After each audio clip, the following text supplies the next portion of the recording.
Hello and welcome back.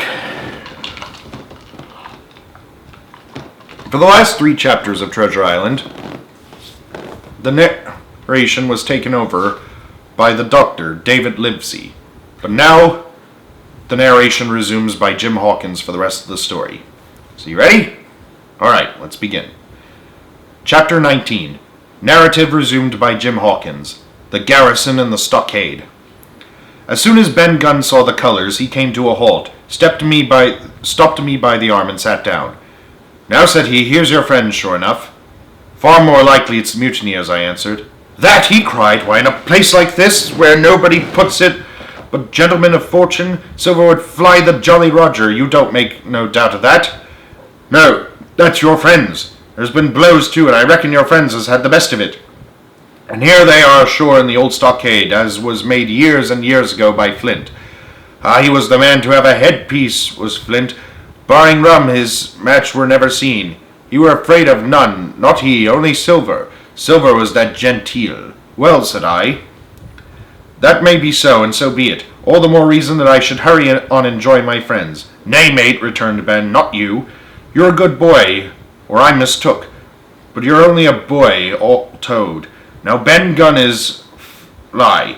Rum wouldn't bring me there, where you're going. Not rum wouldn't, till I see your born gentleman gets in on his word of honor. And you won't forget my words. A precious sight, that's what you'll say. A precious sight more confidence, and then nips him." And he pinched me the 3rd time with the same air of cleverness. "And when Ben Gunn is wanted, you'll know where to find him, Jim. Just where you found him today. And him that comes is to have a white thing in his hand, and he's to come along. Oh, and you'll say this. Ben Gunn, says you, has reasons of his own." "Well," said I believe I understand. "You have something to propose, and you wish to see the squire or the doctor, and you're to be found where I found you. Is that all? And when, says you," he added. "Why, from about noon observation to about 6 bells. "Good," said I. "And now may I go?" "You won't forget," he inquired anxiously. "Precious sight and reasons of his own, says you. Reasons of his own, that's the mainstay as between a man and man. Well then, still holding me, I reckon you can go, Jim. And Jim, if you was to see Silver, you wouldn't go for her to sell Ben Gunn. Wild horses wouldn't draw it from you. No, says you, and if them pirates camp ashore, Jim, what would you say but there be widders in the morning?"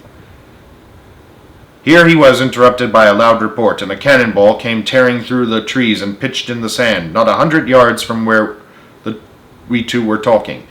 The next moment each of us had taken to his heels in a different direction. For a good hour to come frequent reports shook the island, and balls kept crashing through the woods. I moved from hiding place to hiding place, always pursued, or so it seemed to me, by these terrifying missiles. But towards the end of the bombardment, though still I durst not venture in the direction of the stockade, where the balls fell oftenest, I had begun in a manner to pluck up my heart again, and after a long detour to the east crept down among the shore-side trees. The sun had just set. The sea breeze was rustling and tumbling in the woods, and ruffling the gray surface of the anchorage. The tide, too, was far out, and great tracts of sand lay uncovered. The air, after the heat of the day, chilled me through my jacket. The Hispaniola still lay where she had anchored, but sure enough there was the Jolly Roger, the black flag of piracy flying from her peak. Even as I looked, there came another red flash and another report that sent the echoes clattering, and one more round shot whistled through the air. It was the last of the cannonade. I lay for some time, watching the bustle which succeeded the attack. Men were demolishing something with axes on the beach near the stockade. The poor jolly boat I afterwards discovered. Anyway, near the mouth of the river, a great fire was going among the trees. And between that point and the ship, one of the gigs kept coming and going. The men, whom I had seen so gloomy, shouting at the oars like children, but there was a sound in their voices which suggested rum.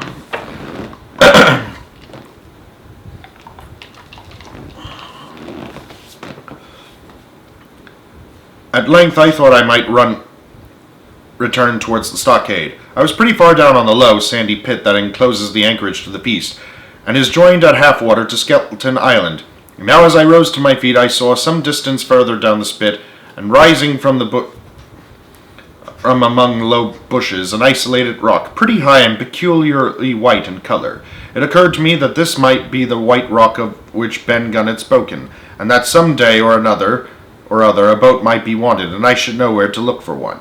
Then I skirted among the woods till I had regained the rear, or off-shoreward side of the stockade, and was soon warmly welcomed by the faithful party.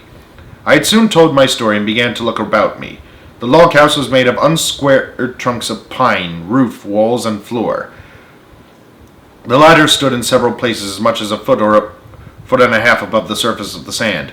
There was a porch at the door, and under this porch a little spring welled up into an artificial basin of a rather odd kind, no other than a great ship's kettle of iron, with the bottom knocked out and sunk to her bearings, as the captain said, among the sand.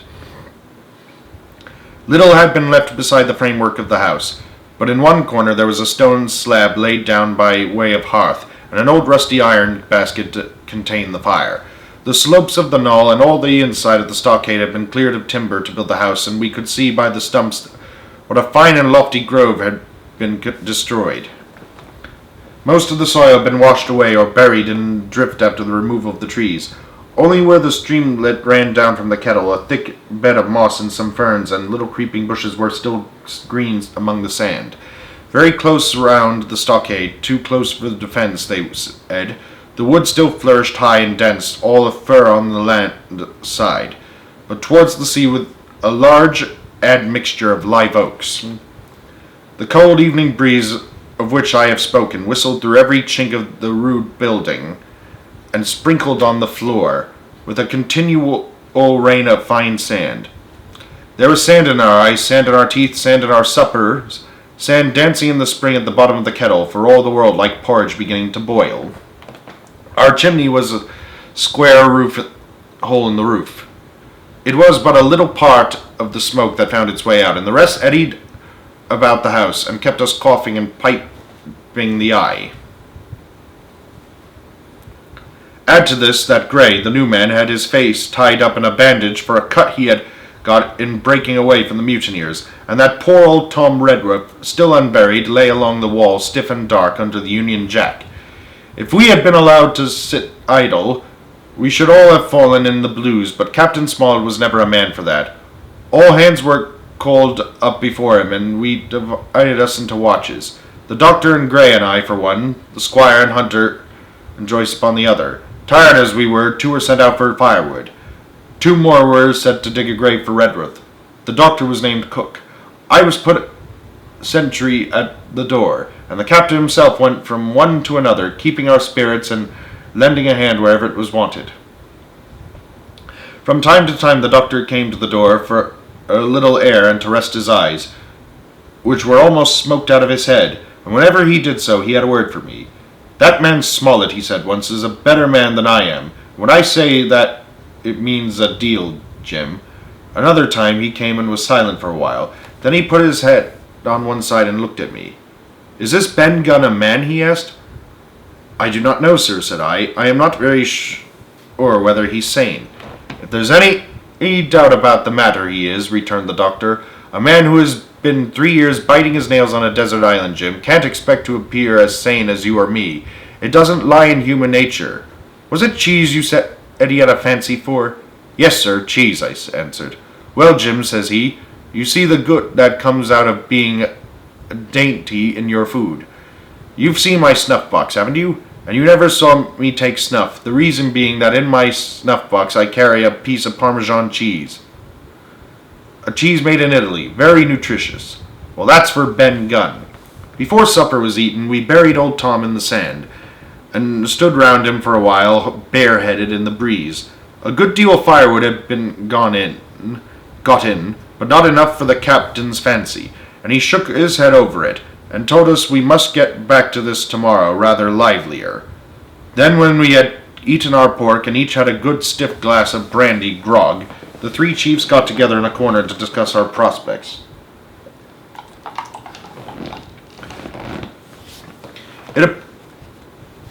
It appears they were at their wits' end what to do, the stores being so low, and we must have been starved to surrender long before our help came. But our best hope, it was decided, was to kill off the Buccaneers until they hauled down the flag or ran away with the Hispaniola. From 19, they were already reduced to 15.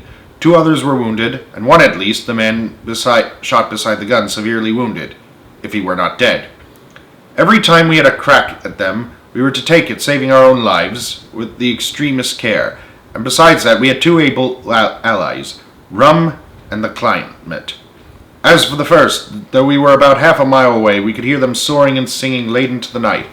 And as for the second, the doctor staked his wig that, camped where they were in the marsh and unprovided with remedies, the half of them would be on our backs before a week.